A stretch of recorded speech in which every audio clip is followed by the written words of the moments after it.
So we're cruising in long luxury today. That's right, the Panamera Sport Turismo. The Long Panamera. Well, actually the truth is, it's no longer than a standard Panamera. They're both 199 inches long, so it's really not a stretched Panamera, even though it looks like it's stretched. Even sitting in the showroom next to each other, this looks considerably longer than a standard Panamera. It's just a change in the metalwork in the back, and an extra $6,000 upcharge. But it is still a Panamera, and this new generation of Panamera is sublime. They are beautiful luxury cars. I just love driving them because you feel so cocooned in here, and a nice mix of sport and luxury. It really is a lovely car to drive. And this particular model is the 4, which is the base model for the Panamera Sport Turismos here in the US.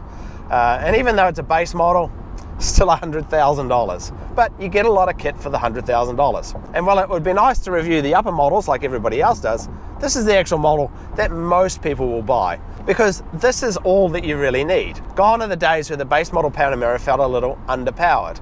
This 3-litre turbocharged engine, it's got plenty of kick to it. And it's not really until you get over 100 miles an hour that you start missing those upper engines.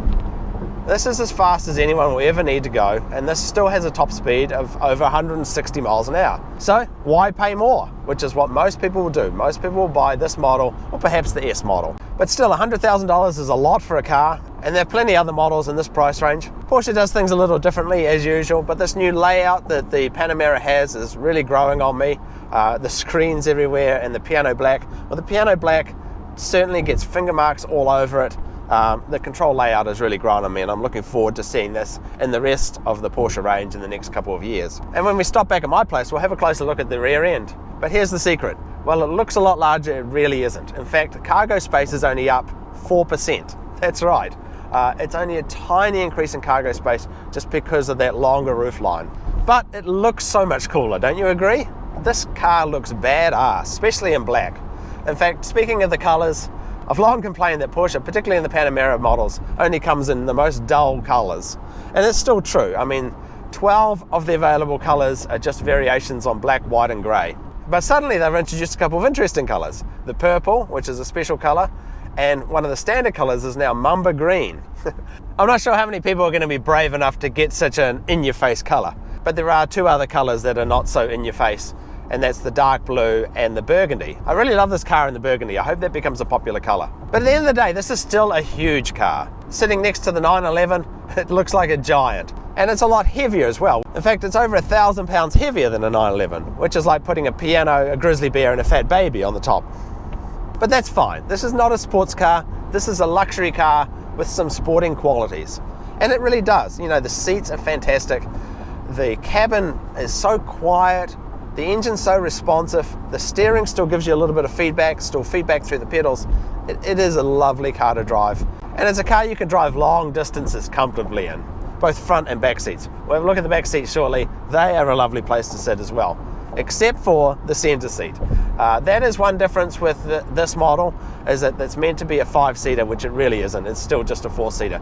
And despite the longer roof line, there's still no room for an extra set of seats in the back. So this is still really a 4-seater Grand Tourer. And of course, the new Porsche dial layout, I'm starting to get used to as well. Depending on what options you've got in the car is what can be displayed on here. But I particularly like how everything can be displayed on the large screen at once. Instead of having to click between options, you can still change your radio station and change your vent settings, change everything you want all on the one screen. One feature that I love in this car, which I'm sure no one will ever use, but I've always thought should be a feature in luxury cars, is the ability to change the seat settings of other people's seats. You know, when you get a new passenger in your car and they're uncomfortable, they want to move the seat forward or back or something, but they're not familiar with the electric seats in your car, you can now do that for them. Anyway, we'll head back to my place and we'll have a look at this new Sport Turismo rear end and the luxury of the back seats. How you doing back there, William? Pretty happy back there?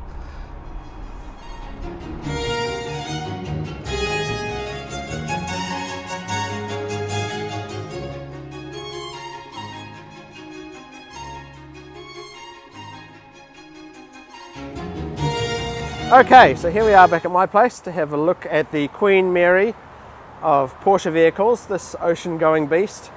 But as I said, it's all an optical illusion. It's no longer than a standard Panamera. It just looks a lot bigger, but looks cooler, I think. I just love this rear end.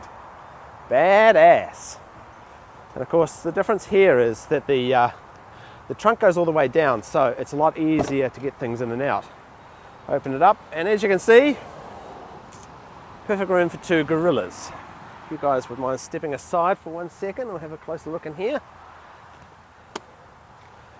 Yeah, it's not that deep, and the depth of the inside changes depending on whether you've got the hybrid model. Just under here, you get the accessories and the big woofer for the Bose system, but no extra set of seats or anything like that. And these seats fold forward. There's a little button. I'll move my camera here. There's a little button either side. Just lift this button, and I'll show you what happens.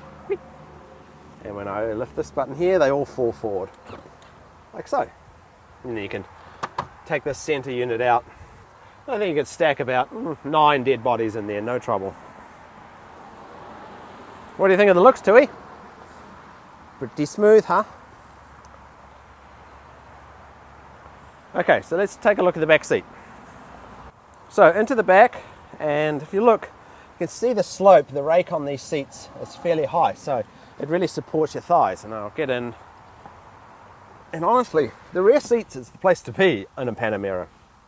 They're so comfortable, plenty of room, and as I said, these are very supportive of your thighs. And just about all models get the Star Trek rear screen in the back here, controlling the vents, heating, heat seating, position of air coming in, temperature, and so forth.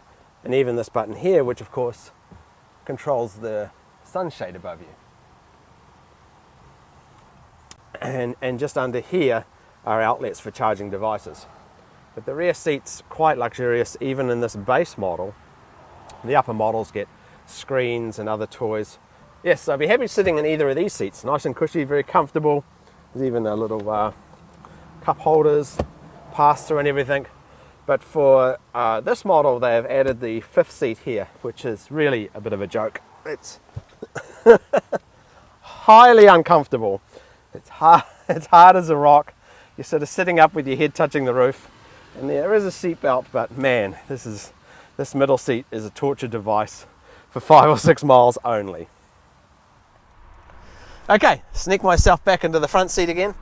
What I say about the seats is that in the luxury Porsches, that is the Cayenne, the Macan and the Panamera here, the 14 ways are super soft and pretty much all anyone ever needs. Certainly the 18 ways give a little bit more bolstering, but the 14 ways have pretty soft cushioning, and I find them to be very comfortable. Quite different to the 14 ways in the sports car Porsche. And getting back to the layout and the new look of the Panamera, and as I've said in other videos, this is what every Porsche car is going to look like within a couple of years, starting with the Cayenne this year, and the Macan and the 911 next year, and they're all going to look like this, so get used to this. It's good and bad, you know, the piano black leaves fingerprints everywhere, but the reduction in buttons and the new layout is very easy to use, and I'm already used to it, love it. It's not a look for everybody, but from a functionality point of view, it does work very, very well.